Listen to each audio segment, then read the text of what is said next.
I think this is a win-win proposition. For the markets, from the receiving side, it reinforces the growing economic, strategic, and political importance of the region, which should calm markets globally, not to see the U.S. president in his normal cantankerous and pugnacious posture. And for the president and the U.S., I think this is a win as well. He was faced with the possibility of stark public backlash based on tariff policy, based on not resolving Ukraine as quickly as he said, based on inflation, with a Fed that, as he sees it, probably won't cooperate. And so coming to the Middle East, I think, provides him with a political win. He will be received warmly. It won't be as pugnacious as it would be in Canada or in Mexico. And we won't have to argue about tariffs since, as you mentioned, the region has been relatively unscathed. Indeed, but as you say, those tariffs are going to matter. If the administration holds the lines here and isn't flexible on perhaps reducing or rearranging or renegotiating those tariffs, what's the impact for the region? Right, and this will be a major topic of discussion. Like you point out, while it might not affect locally in terms of the amount of tariff, the policy in and of itself will have a global macro effect. And so if 60 days from now, we go into July 9th, I guess the date is, with the administration holding to the reciprocal tariffs that we saw on April 9th, that would cause a global slowdown. That, as it was stated, even exempting the UK with the one country to have a trade deal thus far, would impact global growth by about 200 to 400 basis points. And in a world where GDP globally is contracting 200 to 400 basis points, no place is safe from that.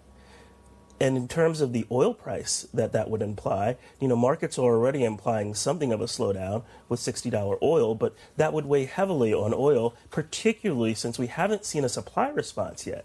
Both the region in terms of OPEC Plus, as well as the global majors, have said we're going to ride through this and that there will be a demand response at some point. But there needs to be a supply response to prevent it from further falling. The risks are building in the region, though. As you say, oil prices at their lowest level in 4 years.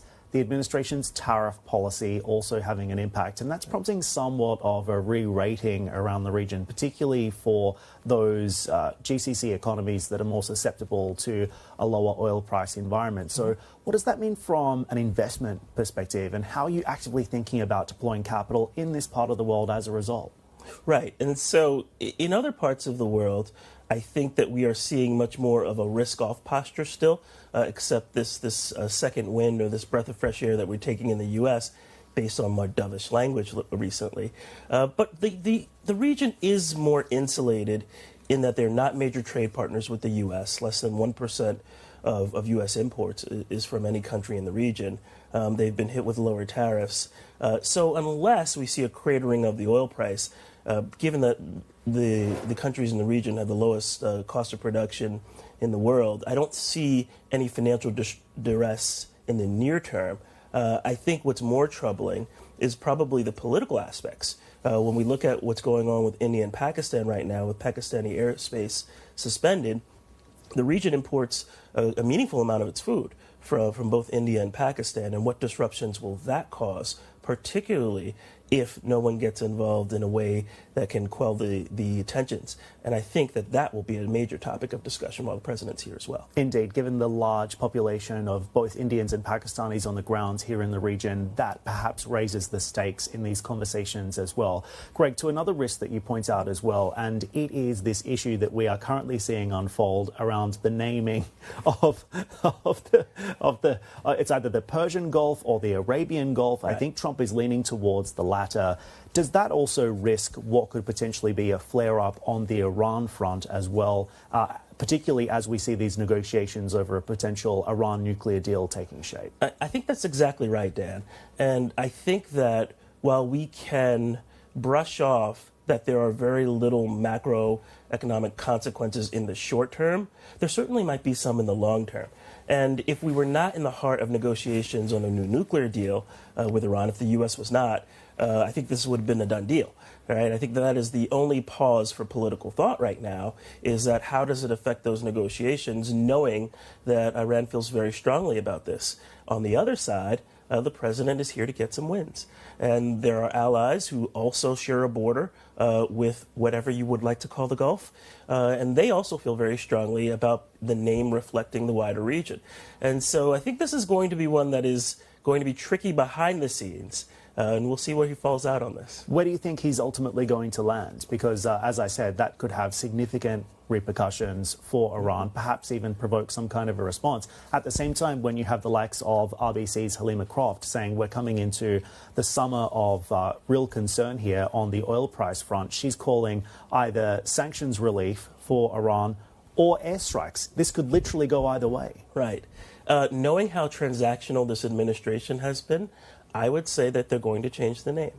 I think that the short-term benefit of appeasing allies whom you'd like to make big announcements with over the next week is probably going to be the motivating factor and probably overpower any long-term geopolitical concerns. So that's going to be key to watch as well. Do you think there's any other risks out there that the markets might not necessarily be pricing? Yeah, I think so. Look, I think while the president's here, one of the topics that will be widely discussed is the future of Gaza. The U.S. president unveiled a plan 3 months ago. The Israeli government unveiled a military-driven plan 3 days ago. And we have yet to hear a comprehensive plan from the Arab world. And so I think we're reaching the last inning, if you will, where if we're going to see a response that's going to be Arab-led, it's probably now or never. So I think that one will be handled very delicately behind the scenes. Again, probably more of a long-term geopolitical risk than any immediate macro risk. So I think that'll be on the table. I think a reintegration of Syria will be on the table. Certainly the UAE and Saudi want to lead that charge, but they'll need the U.S. to lift the Caesar Act in order for that to proceed in a manner in which they would like. So that has some sensitivity around it. And look, I think lastly, Dan, I think, the region will be looking for some concessions from the U.S. government. I think the export restrictions on the advanced semis that are needed to power AI development will be a key concern for the UAE, will be a key concern for Saudi, and I think that will be on the bargaining table. I think that advanced war weaponry will be something that the region will want to talk about as well. Indeed. And Greg, before I let you go, when you assess the implications of this visit at a more macro, more global level, do you think this also has the potential to deepen, maybe it's unfair to call it a divide, but deepen this gap that we see emerging between the US and Europe on key issues? And from an investment perspective, again, what does it all mean for where you want to be putting your money to work? I think so. And I think one of the results shortly before and shortly after what the administration has called Liberation Day is you saw the EU rekindle discussions in this region about free trade. Those discussions had been dormant since 2008. I think you saw the Britain and India announce a free trade agreement. So I think the world reacted largely to Liberation Day with how do we make backup plans? And we should be talking to each other more. And so I think that only serves to deepen the divide between the EU and Europe and the US when you are lessening your dependence on each other and looking for other dance partners.